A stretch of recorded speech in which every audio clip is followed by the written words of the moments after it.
এই রংপুর রাইডার্সের হার, 3টে হার কোনোভাবেই মানতে পারতেছি না। আমরা কোনোভাবেই মানতে পারতেছি না ভাই। ঢাকা ক্যাপিটালস তারা আজ আজকে বিদায় নিল 3টে হারে। রংপুর রাইডার্স যেভাবে হেরেছে, এটা মানুষের কাছে দৃষ্টিকটু।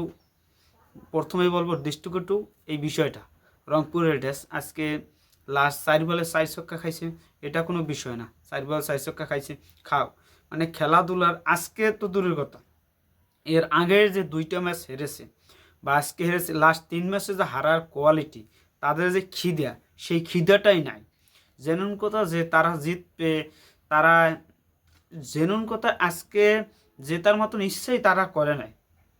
ওটা যতটুকু দেখছেন ওটু করার জন্য করা, এটা হচ্ছে মূল কথা। তারা যে এর আগে যে বরিশালের সাথে বা এদের সাথে যে খেলাগুলো খেলছে, তখন যে তাদের বডি ল্যাঙ্গুয়েজ, তারা যে যেভাবে খেলছে, আর এবার ঢাকা ক্যাপিটালস বাদ পড়ে গেছে, এবারে বিপিএল থেকে এলিমিনেটেড হয়ে গেছে।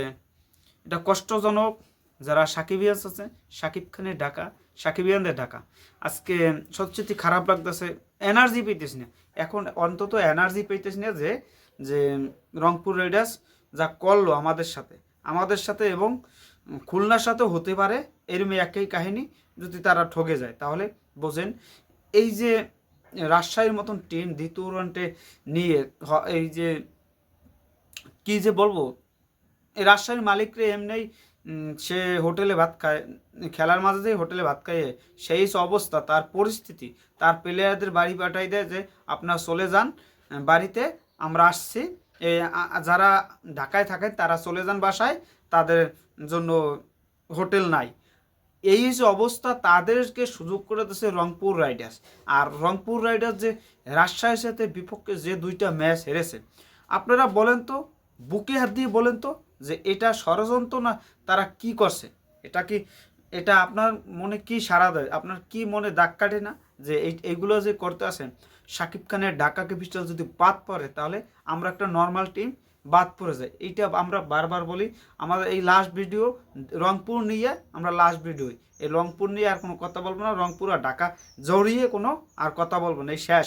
মিনিসে এটাও বানাইতাম না, যেহেতু আমাদের এই আধা ঘন্টা নাই, ধরো 20 মিনিট আছে, 20 মিনিট পর, 20 মিনিট, হ্যাঁ, এটা আপলোড হইতে হইতে কোনো টাইমই থাকবে না। ধরো তখনই আমরা 6:30 বেজে যাবে, তখনই আমরা যে আমরা জানতে পারবো যে বরিশালের, আমরা এমনিই আমরা এখন আমাদের হাত পাও ছেড়ে দিছে। মানে ঢাকা যদি বাদ পড়ে, যে যে দলে সাপোর্ট করে সেই দলটা যদি বাদ পড়ে যায়, তাহলে আমাদের সবচেয়ে খারাপ লাগার একটা বিষয় যে আমরা বাদ পড়ে গেছি। এবার 2024 সালে শুরু হয়েছে বিপিএলটা, 25 সালেও আমরা বাদ পড়ে গেছি। মেইন হচ্ছে কি, আমাদের রংপুরে কি দোষ দমু, তার সেই যে আমাদের দোষ বেশি।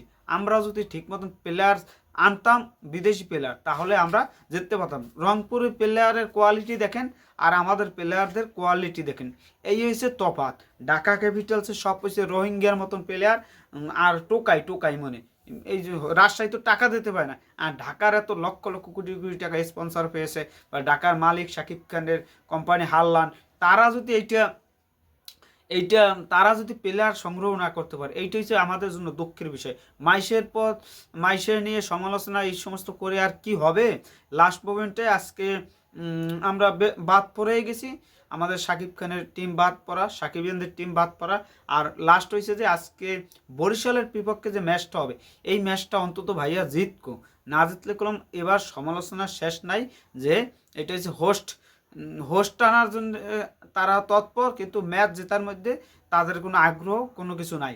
এইটাই বাস্তবতা যে তারা ম্যাচ জিতবে কি, তার চেয়ে তারা ওভারঅল বাহিরের গ্ল্যামার নিয়ে তারা ব্যস্ত। তারা ঢাকা ম্যাচ জিতুক আর না জিতুক, এটা নিয়ে তাদের মাথা অত কিছু ঘামানো নাই। যদি মাথা ঘামাইতো তাহলে প্লেয়ার সংগ্রহ করতো। প্লেয়ার পৃথিবীতে মনে হয় আর প্লেয়ারই নাই, পৃথিবীতে এই প্লেয়ারই ছাড়া কোনো প্লেয়ার নাই। এই যে ঢাকা প্লেয়ার, এগুলো বলতে বলতে অনিশ্চয় হয়ে গেছে, আমার হাত পাও ছেড়ে দিচ্ছে, আমার এনার্জি পাইতেছি না আজকে কথা বলার যে এনার্জিটা, সেটা আমরা পাইতেছি না। রংপুর রাইডার্স যেটা করছে সেটা তো করছেই, আমাদের মনে থাকবে এই দিনটা যদি আমরা কোনোদিন ফিরিয়ে দিতে পারি, ঢাকা যদি কোনোদিন ফিরিয়ে দিতে পারি আগামী বছর, এবছর তো সম্ভব না, আগামী বছর যদি কোনোভাবেই আমরা কিছু ফিরিয়ে দিতে পারি, এর প্রতিদিন আমরা ফিরিয়ে দেওয়ার চেষ্টা করব। আর যদি গদা সুদানের মতন কোচ আমাদের ঢাকা টিমে থাকে আগামী বছর, তাহলে এই অবস্থা, এই পরিস্থিতি হবে। এ আরও ভালো ভালো কোচ আছে, এই যে হান্নান সরকারের দেওয়া না, হান্নান তো দায়িত্ব নেয় বাংলাদেশে এসে। আরও যে কোচ আছে, কোচগুলো আছে, যে এই যে রংপুর রাইডার্সে আরও আগে যে কোচ ছিল, বা চট্টগ্রামে যে আগে কোচ ছিল, তাদের একজন বিদেশি কোচ আনলে কি হইতো ঢাকা টিমে, কি হইতো? বিদেশি প্লেয়ার একজন কোচ আনলে কি হইতো, আর 2-3টে বলার মোলার আনলে কি হইতো? যাই হোক, এগুলো আজারগীয় কথা বারবার বলে এখন কোনো লাভ নাই। আমাদের শেষ মোমেন্টে আজকে ম্যাচটা যেত, মানে মানিজ্যের থাক না, সাকিব খান আজকে ধুয়ে দেবে, মানে যে হোস্ট আনছে কেন, অন্য যে আরও ওই যে দাঁড়িয়েলা করিম, ওই লোকের নিয়ে বেশি হইবে না, সাকিব খান আছে না, সাকিব খানের নিয়েই এগুলো হবে। লঞ্চের বাড়ি টুটি দিয়ে দেবে আজকে, লঞ্চের বাড়ি যদি অ্যাটাক যদি না থামাইতে পারি, তাহলে এগুলোই হবে। যাই হোক, সবাই ভালো থাকবেন, ধন্যবাদ। অল সাকিবিয়ান স্টার, খেলা দেখুন, আসছে বছর আবার হবে বিপিএলে, এবার না পারলে আগামী বছর পারবে ঢাকা ক্যাপিটাল, এটাই আশা করি। নতুন বছর যেন আমরা নতুনভাবে শুরু করতে পারি, এটাই আশা করি। এখন আমরা বরবাদ নিয়ে ঢুকে যাবো, বরবাদের ভিতরে আমরা আস্তে আস্তে ঢুকে যাবো, বরবাদ নিয়ে আমরা কথাবার্তা বলবো। ক্রিকেট নিয়ে আপাতত বন্ধ করে দেবো, যদি আজকে ঢাকা ঠকে যায়, তাহলে ক্রিকেট নিয়ে কথা বলে কোনো লাভ নাই, এগুলো আজার গিয়ে লাভ।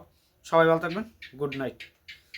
খেলা দেখেন, খেলা বরিশাল বনাম ঢাকা, আমাদের খেলা দেখুন, অপেক্ষা করেন না, আর খেলা দেখেন শুরু করেন।